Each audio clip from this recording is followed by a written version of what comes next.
ಈ ಅಮ್ಮನವ್ರ ಮೂಲ ಕಾರ್ಕಳದ ಸದಾಶಿವ ಗುಡಿಗಾರ ಅಂತೇಳಿ ಅವ್ರು ಕೆತ್ತನೆ ಮಾಡಿದ್ರು. ಅದನ್ನ ಆಯುಧ ಚಂಡಿ ಮಹಾಯಾಗಕ್ಕೋಸ್ಕರ ಕತ್ತಲಗಿರಿ ವಾಸಿ ನನ್ನ ಹಳೆಯ ತಿಪ್ಪಣ್ಣನವರು ಮಾಡಿಸಿದ್ದು.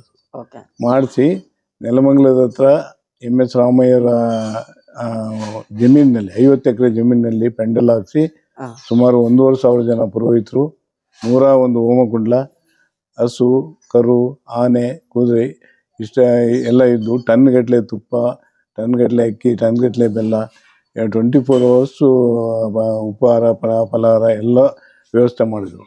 ಒಂಥರ ಫಿಲಮ್ ಸಿಟಿ ಟೈಪ್ ಅದನ್ನು ಡೆಕೋರೇಟ್ ಮಾಡಿ ಬಂದು ಪುರೋಹಿತರುಗಳು ಸರಾಗವಾಗಿ ಪೂಜೆ ಮಾಡೋಕ್ಕೆ ಎಲ್ಲ ಏನು ಬೇಕೋ ಎಲ್ಲ ವ್ಯವಸ್ಥೆ ಮಾಡಿದರು. ಅವರೆಲ್ಲರಿಗೂ ಮಾಡಿ ಆಮೇಲೆ ಪಾರಾಯಣ ಮಾಡೋದಕ್ಕೋಸ್ಕರನೇ ಸುಮಾರು ಒಂದು 100 ಅಡಿ ಉದ್ದ ಆಗಲ ಒಂದು ಸಿಮೆಂಟಿನ ಹೊಲಕ್ಕೆ ಸಿಮೆಂಟಿನ ಸ್ಲ್ಯಾಬ್ಗಳನ್ನ ಹಾಕಿ ಅಲ್ಲಿ ಕುಂತು ಪಾರಾಯಣ ಮಾಡೋವಂಥದ್ದು ಮಾಡ್ತಾಯಿದ್ರು. ಈ ರೀತಿ ಆದಂಥದ್ದು 21 ದಿವಸವರೆಗೂ ನಡೆದು ವಿಜೃಂಭಣೆಯಿಂದ ಆಯಿತು.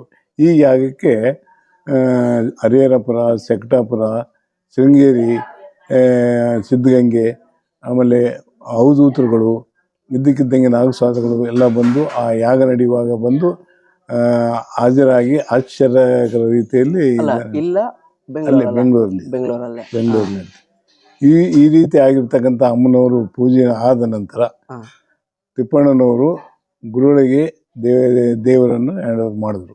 ಅವ್ರಿಗೇನು ಈ ಯಾಗ ಮಾಡ್ಬೇಕನ್ನೋ ಒಂದು ಆಸೆ ಆಗಿತ್ತು. ಆ ಆಸೆಗೋಸ್ಕರ ಅದನ್ನು ನೆರವೇರಿಸ್ಕೊಟ್ರು. ಅದಕ್ಕೆ ಸುಮಾರು ಕೋಟಿಗಟ್ಟಲೆ ಖರ್ಚು ಮಾಡಿ ವಿಜೃಂಭಣೆಯಿಂದ ಮಾಡಿದ್ರು. ಮಾಡಿ ಆದಮೇಲೆ ದೇವರನ್ನು ಗುರುಗಳಿಗೆ ಕೊಟ್ಟರು ದೇವಸ್ಥಾನಕ್ಕಾಗಿ. ಗುರುಗಳು ಅವರೆಲ್ಲ ದೇವಸ್ಥಾನ ಕಟ್ಟಬೇಕು ಅಂತೇಳ್ಬಿಟ್ಟು ಎಲ್ಲ ಬೆಂಗಳೂರಲ್ಲಿ ವಿಚಾರ ಮಾಡೋಂಥ ಸಂದರ್ಭದಲ್ಲಿ ಕರೋನಾ ಸ್ಟಾರ್ಟ್ ಆಯಿತು. ಕರೋನಾ ಸ್ಟಾರ್ಟ್ ಆಗಿದಾಗ ಪ್ಲ್ಯಾನು ಏರುಪೇರು ಆಗೋದಲ್ಲ. ಹಾಗಾಗಿ ಏನಾಯಿತು, ಪುನಃ ಅದು ಈ ಪೂಜೆ ಯಜ್ಞ ಯಾಗಾದಿ ಮಾಡಿದಂಥ ದೇವರು ಹಾಗೇ ಇರಬಾರ್ದು, ನಿರಂತರವಾಗಿ ಪೂಜೆ ಆಗ್ತಾನೆ ಇರಬೇಕು ಅಂಥೇಳಿ ಪುನಃ ಕಾರ್ಕಳಕ್ಕೆ ಕಳಿಸಿದರು. ಅಲ್ಲಿ ಪೂಜೆ ಕಾರ್ಕಳದಲ್ಲಿ ಪೂಜೆ ನೆರವೇರ್ತಾ ಇತ್ತು. ಈ ಸಂದರ್ಭ ಆ ಯಾಗಕ್ಕೆ ಬಂದಂಥ ಅನೇಕ ಮಾನ್ಯರಲ್ಲಿ ತಿರುಪತಿ ಗುರುಗಳು ಕೂಡ ಒಬ್ಬರು. ಅವರು ಈ ಅಮ್ಮನವ್ರು ನೋಡಿಬಿಟ್ಟು ತುಂಬ ಇಚ್ಛೆಯಾಗಿ ಇವರಲ್ಲಿರ್ತಕ್ಕಂಥ ಶಕ್ತಿ ಇದನ್ನು ಗಮನಿಸಿ ನನಗೆ ಕೊಡ್ರಿ ಅಂಥೇಳಿ ಪೂಜೆ ಮಾಡಿದಂಥ ಗುರುಗಳಿಗೆ ಕೇಳಿದಾಗೆ ಅವರು ಆಯಿತು ನೀವು ದೇವಸ್ಥಾನ ಕಟ್ಟಿದರೆ ನಾನು ಕೊಡ್ತೀನಿ ಅಂಥೇಳಿ ಅವರು ಹೇಳಿದರು. ಅದೇ ರೀತಿ ಅವ್ರೇನು ಮಾಡಿದ್ರು, ದೇವಸ್ಥಾನವನ್ನು ಕಟ್ಟಿಸಿದ್ರು ತಿರುಪತಿಯಲ್ಲಿ. ಈ ಕರೋನಾದೆಲ್ಲ ಆಗಿ ನಾರ್ಮಲ್ ಕಂಡೀಷನಿಗೆ ಬಂದಾಗ ದೇವರು ಕಾರ್ಕಳದಿಂದ ತಿರುಪತಿಗೆ ಹೋಗ್ತಾ ಇರುವಾಗ ಹೊಸಕೋಟೆ ಟೋಲ್ ಗೇಟಿನ 1 ಕಿಲೋಮೀಟ್ರ್ ಈಚೆ ರಾತ್ರಿ ಮಧ್ಯರಾತ್ರಿಯಲ್ಲಿ 2 ಗಂಟೆ ಸುಮಾರಲ್ಲಿ ಯಾರೋ ಒಂದು 10-15 ಜನ ಲಾರಿಯನ್ನು ತಡೆದಂಗೆ. ತಡೆದಂಥ ಲಾರಿ ಈ ಅಮ್ಮನವ್ರನ್ನ ತಗೊಂಡು ಹೋಗ್ತಿದ್ರಲ್ಲ ಓಪನಿಂಗಿಗೆ ಅಂತ. ಓಪನಿಂಗಿನ 5 ದಿವಸ ಆಯ್ತು ಅಷ್ಟೇ. ಅವಾಗ ಕಾರ್ಕಳದಿಂದ ಅದನ್ನ ಶಿಫ್ಟ್ ಮಾಡ್ಬೇಕಲ್ಲ, ಮಾಡುವಾಗ ಅಲ್ಲಿ ಮಧ್ಯರಾತ್ರಿ ತಡೆದದ್ದು ಯಾರು ಅಂತ ಗೊತ್ತಿಲ್ಲ. ಡ್ರೈವರ್ ಏನು ತಿಳ್ಕೊಂಡ ಯಾರೋ ಟೋಲ್ ಗೇಟ್ನಾಗ ಇರಬೇಕು ಅಂತೇಳಿ ಅವನಲ್ಲಿ ಇರ್ತಕ್ಕಂಥ ಡಾಕ್ಯುಮೆಂಟ್ಸ್ ಎಲ್ಲ ಅವ್ರಿಗೆ ಕೊಟ್ಟ. ಆ ಡಾಕ್ಯುಮೆಂಟ್ಸು ಅವೆಲ್ಲ ಏನೂ ಬೇಕಾಗಿಲ್ಲ, ಎಲ್ಲಿಂದ ಬಂದಿದ್ದು ಏನು ಹೆಂಗೆ ಇಂಥ ಕಡೆ ಎಲ್ಲಿಂದ ಬಂದೆ ಅಲ್ಲೇ ಹೋಗ್ಬೇಕು, ಒಂದು ಹೆಜ್ಜೆ ಮುಂದೆ ಹೋಗ್ಕೊಡುದು ಅಂತ ಅವರೆಲ್ಲ ತಡೆದಾಗೆ ಅವ್ರು ಗಾಬರಿಯಾಗಿ ಆ ಗುರುಗಳಿಗೆ ಆಮೇಲೆ ಈ ಪೂಜೆ ನಿರ್ವಹಿಸಿದಂಥ ಗುರುಗಳಿಗೆ ಇಬ್ರಿಗೂ ಫೋನ್ ಮಾಡಿ ವಿಷಯ ತಿಳಿಸಿದಾಗ ಅವಾಗ ಅವರಿಗೆ ಸ್ವಲ್ಪ ದಿವ್ಯ ದೃಷ್ಟಿ ಅವೆಲ್ಲ ಇದ್ದಂಥ ಗುರುಗಳಾಗಿರೋದ್ರಿಂದ ಅಮ್ಮನವರಿಗೆ ಮುಂದೆ ಹೋಗೋಕೆ ಇಷ್ಟ ಇಲ್ಲ, ಆ ದೇವಸ್ಥಾನಕ್ಕೆ ಹೋಗೋಕೆ ಇಷ್ಟ ಇಲ್ಲ ಅನ್ನೋದು ಇಬ್ರಿಗೂ ಕಂಡು ಬಂತು. ಇಬ್ರಿಗೂ ಕಂಡು ಬಂದಾಗ ಮುಂದೆ ಏನು ಮಾಡೋದು ಅಂತ ಪ್ರಯತ್ನ ಮಾಡಿ ನೋಡೋದು, ಅಮ್ಮನವ್ರು ಬರ್ತಾರೆ ಅಂತ. ಎಷ್ಟು ಪ್ರಯತ್ನ ಮಾಡಿದ್ರು ಅದು ಮುಂದೆ ಹೋಗಲಿಲ್ಲ. ಆಮೇಲೆ ಡ್ರೈವರ್ ಏನು ಮಾಡ್ದ, ಹಿಂಗೆ ತಡೆ ಹಿಡ್ದಕ್ಕೆ ಆ ಗುರುಗಳಿಗೆ ಫೋನ್ ಮಾಡಿ ಎಲ್ಲ ಮಾಡಿ ಹೇಳಿದಾಗ ಅವರು ಇಲ್ಲ ಯಾರೋ ಕಮರ್ಷಿಯಲ್ ಟ್ಯಾಕ್ಸ್ನವ್ರು ಇರಬೇಕು ಅಂದ್ಕೊಂಡು ಅವ್ರಿಗೆ ಇನ್ಫಾರ್ಮ್ ಮಾಡಿದಾಗ ಅವರು ಇಲ್ಲ ನಾವು ಯಾರೋ ತಡೆದಿಲ್ಲ, ಹಂಗೇನಿದೆ ನಾವೇ ತಂದು ಬಿಡ್ತೀವಿ ಅಂತ ಹೇಳ್ಬಿಟ್ಟು ಅವ್ರು ಜೀಪ್ ಹಾಕೊಂಡು ಬಂದು ನೋಡಿದಾಗ ಇದು ಟೋಲ್ ಗೇಟಿಂದ ಈಚೆ ಇತ್ತು. ಅಂದ್ರೆ ಇನ್ನೂ ಹೋಗಿರ್ಲಿಲ್ಲ, ಇನ್ನ 1 ಕಿಲೋಮೀಟರ್ ಹಿಂದೆನೆ ಇತ್ತು. ಟೋಲ್ ಗೇಟ್ ಇನ್ನೂ ಮುಟ್ಟಿರಲಿಲ್ಲ, ಅದು 1 ಕಿಲೋಮೀಟರ್ ಈಚೆನೆ ಇತ್ತು.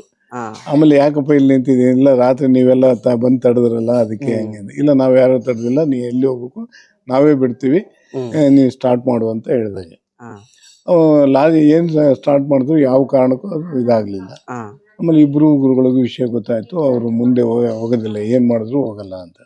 ಆಮೇಲೆ ಮುಂದೆ ಏನು ಮಾಡೋದು ಅಂತ, ವಾಪಸ್ ಬಂದುಬಿಡ್ಲಿ ಅಂತ. ವಾಪಸ್ ಎಲ್ಲಿಗೆ ಹೋಗೋದು, ಇಷ್ಟು ದೊಡ್ಡ ವಿಗ್ರಹ ಸಡನ್ನಾಗಿ ಎಲ್ಲಿ ಹೋಗೋದು ಏನೋ ಅಂತ ಒಂದು ವಿಚಾರ ಬರುತ್ತೆ. ಹಾ ಆವಾಗ ಬೆಂಗಳೂರಲ್ಲಿರ್ತಕ್ಕಂಥ ಅನೇಕ ಇದು ಉದ್ಯಮಿಗಳು ಅವರು ಇವರೆಲ್ಲ ಅಮ್ಮನವರ ಫಾಲೋವರ್ ಆಗಿದ್ರಲ್ಲ, ಹಾ ಹಾ ಅವರೆಲ್ಲ ನಮ್ಮಲ್ಲಿ ಇದೆ ಜಾಗ, ನಾವೇ ಬೇಕಾದ್ರೆ ದೇವಸ್ಥಾನ ಕಟ್ಟಿದ್ವಿ, ನಮ್ಮಲ್ಲಿ ಇರಲಿ ಅಂತ ಹಾ ಎಲ್ಲರೂ ಕೇಳಿದಾಗ ಈಗ ಕಾಂಪಿಟೇಷನ್ ಆಯ್ತು. ಅದು ಯಾರ ಹತ್ರ ಹೋಗೋದು ಅಂತ. ಅವಾಗ ಯಾರು ಬೇಡ, ನಿಮ್ಮ ಹೆಸರು ನಿಮ್ಮ ಸ್ಥಳಗಳನ್ನು ಬರೆದು ಚೀಟಿ ಹಾಕ್ರಿ, ಅಮ್ಮನವ್ರು ಯಾರು ಹತ್ರ ಹೇಳ್ತೀರಿ ಅವ್ರ ಹತ್ರ ಹೋಗ್ತೀವಿ ಅಂತ.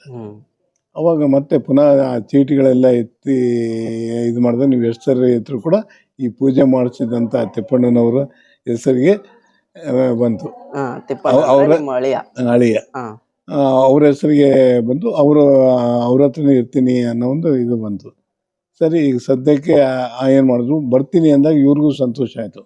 ನಾವು ಪೂಜೆ ಮಾಡಿದ ಅಮ್ಮ ನಮ್ಮ ಮನೆಗೆ ಬರ್ತಾಳೆ ಅಂದಾಗ ಸಂತೋಷ ಆಗುತ್ತಲ್ಲ, ಅದು ಒಲ್ದು ಬರ್ತಾ ಇದ್ದಾಳೆ ಅಂತ ಹೇಳ್ಬಿಟ್ಟು ಆಯಿತು ಅಂತೇಳಿ ಅವ್ರ ಮನೆ ಪಕ್ಕದಲ್ಲೇ ಒಂದು ಕಾರ್ ಸೆಟ್ ಇತ್ತು. ಆ ವಿಗ್ರಹ ವಾಪಸ್ ಬರೋದ್ರೊಳಗೆಲ್ಲ ನೀಟ್ ಮಾಡಿಸಿ ಎಲ್ಲ ಮಾಡಿ ಅಲ್ಲಿ ತಂದು ಅಮ್ಮನವ್ರನ್ನ 1.5 ವರ್ಷ 2 ವರ್ಷ ಹತ್ರ ಪೂಜೆ ಮಾಡಿದ್ರು. ಇದೆಲ್ಲ ಆದಮೇಲೆ ಮತ್ತು ದೇವಸ್ಥಾನ ಕಟ್ಟೋದೊಂದು ವಿಚಾರ ಬಂತಲ್ಲ, ಅವಾಗ ಯಾರು ಮಾಡೋದು? ಕೊನೆಗೆ ಮತ್ತು ಎಲ್ಲರೂ ಮುಂದೆ ಬಂದರೂ ಕೂಡ ಯಾರ ಹತ್ರ ಪೂಜೆ ಮಾಡಿದ ಗುರುಗಳ ಹತ್ರನೂ ಹೋಗಕ್ಕೆ ಒಪ್ಪಿಕೊಳ್ಳಲ್ಲ. ಆಮೇಲೆ ಏನು ಪೂಜೆ ಮಾಡಿಸಿದ್ರಲ್ಲ ಅವ್ರ ಹತ್ರನೇ ಒಂದು ಗುಡಿಸ್ಲಿಟ್ರು, ನಾನು ಬರ್ತೀನಿ ಅಂತ ಹೇಳ್ಬಿಟ್ಟು ಮತ್ತು ಪುನಃ ಎಷ್ಟು ಸರಿ ಇದು ಮಾಡಿದ್ರು, ಇವ್ರನ್ನ ಇದು ಮಾಡಿದ್ರು. ಆಯಿತು, ಅದೊಂದು ಅದೇ.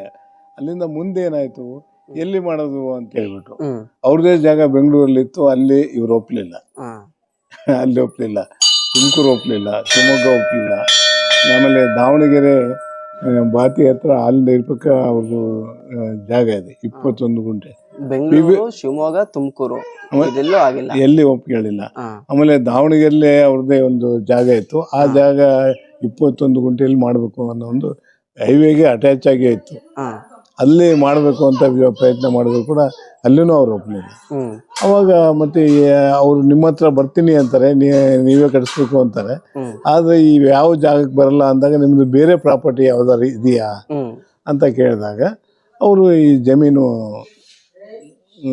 ಪದ್ದಣ್ಣ ಅಂತ ಹೇಳ್ಬಿಟ್ಟು ಒಬ್ಬ ಬ್ರಾಹ್ಮಣ ಇವ್ರದ್ದು ಜಮೀನಿದು, ಅವರಿಂದ ತಗೊಂಡ ಜಮೀನು ಒಂದು ವಿಷಯ ಗಮನಕ್ಕೆ ಬಂದಾಗ ಅವಾಗ ಅವರು ನಾ ಇಲ್ಲ ಇಲ್ಲಿಗೆ ಬರ್ತೀನಿ ಅಂತ,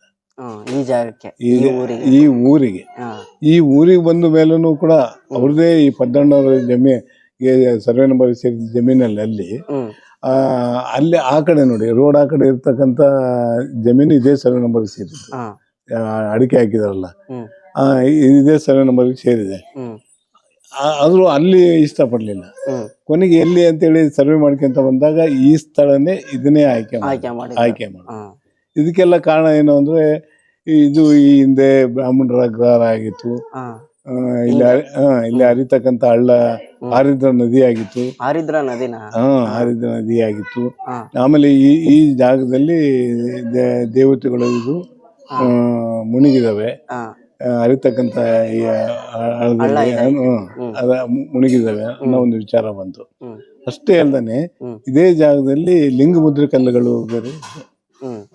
ಆ ಲಿಂಗ ಮುದ್ರೆ ಕಲ್ಲಿನ ಬಗ್ಗೆ ಲೋಕಿರೆ ಪ್ರತಿಯೊಬ್ಬರಿಗೂ ಗೊತ್ತು, ಅಲ್ಲಿ ಏನ್ ನಡೀತಿತ್ತು ಅಂತ. ದೊಡ್ಡ ಘಟ ಸರ್ಪ ಯಾವಾಗ್ಲೂ ಅಲ್ಲಿ ಇರ್ತಿತ್ತಂತೆ. ಅದು ಈ ಜಾಗನ ಕಾವಲು ಕಾಯ್ತಾ ಇದೆ ಅಂತ. ಹಂಗಾಗಿ ದೈವ ಎಲ್ಲ ಇರೋದ್ರಿಂದ ಸುಬ್ರಹ್ಮಣ್ಯನು ಸ್ಥಾಪನೆ ಆಯ್ತು. ಈ ಲಿಂಗ ಮುದ್ರೆ ಕಲೆ ಇರೋದ್ರಿಂದ ಅರ್ಧನಾರೀಶ್ವರ, ಲಿಂಗೇಶ್ವರ ಎಲ್ಲ ಸ್ಥಾಪನೆ ಆದ್ರು. ಆಮೇಲೆ ನಾರಾಯಣ ಯಾಕೆ ಬಂತು ಅಂದ್ರೆ, ಗುರುಗಳು ಇಲ್ಲಿ ಜಾಗ ಪ್ರತಿಷ್ಠಾಪನೆಗೆ ಅಂತ ಬಂದಾಗ, ನೋಡೋಕ್ಕಂತ ಬಂದಾಗ ಇಲ್ಲೇ ಒಂದು ಕುಂಬಾರ ಹೊಲ ಇದೆ, ಆ ಹೊಲದಲ್ಲಿ ನಾರಾಯಣ ಮುಳುಗಿದಾನೆ ಅಂತ ಹೇಳಿದೆ. ನಾರಾಯಣ ಮುಳುಗಿದಾನೆ ಅಂದ್ರೆ ಇಲ್ಲಿ ಅವ್ರಿಗೇನು ಗೊತ್ತು ಕುಂಬಾರ ಹೊಲ ಅಂತ, ಎದುರಿಗಿರೋದೇ ಕುಂಬಾರ ಹೊಲ. ಹಂಗಾಗಿ ನಾರಾಯಣನು ಬಂದ. ಅಮ್ಮ ಮೆಲ್ಲಕ್ ಮಾತಾಡ್ರಿ. ಹಂಗಾಗಿ ನಾರಾಯಣನು ಪ್ರತಿಷ್ಠಾಪನೆ ಆದರು. ಹ್ಮ್ ಆಮೇಲೆ ನಾರಾಯಣದು ವಿಶೇಷ ಏನಂದರೆ ಪ್ರತಿಷ್ಠಾಪನೆ ದಿವಸ ಮಾಡಿ ಇಳಿತಿದ್ದಂಗೆ ಗರುಡ ಎಲ್ಲಿಂದನೋ ಬಂದು 6:30, 6:35 ಸಮಯದಾಗೆ ಹಾ. ಸುತ್ತುವರೆದು ಹೋಯ್ತು. ಇಲ್ಲ ಇಲ್ಲಿ ಈ ಸ್ಥಳದಲ್ಲ. ದೇವಸ್ಥಾನ ನಾರಾಯಣ ಗರುಡ ನಾರಾಯಣನ ವಾಹನ ಅಲ್ವಾ, ಹ್ಮ್ ಅದು ಬಂದು ಪೂಜೆ ಆದ ಕೂಡಲೇ ಬಂದು 6:30 ಸುಮಾರು. ಹಾ ಹಾ ಅದೇ ರೀತಿ ವೈಕುಂಠ ಏಕಾದಶಿಯಲ್ಲಿ ಕೂಡ ಗರುಡ ಬಂದು ಸುತ್ತಲೂ ದೇವರೆಲ್ಲ ಸುತ್ತಿ ಹೊರಟೋಯ್ತು. ಹೀಗೆ ಒಂದು 3-4 ಸರಿ ಅಂತ ಇದೂ ಆಗಿದೆ.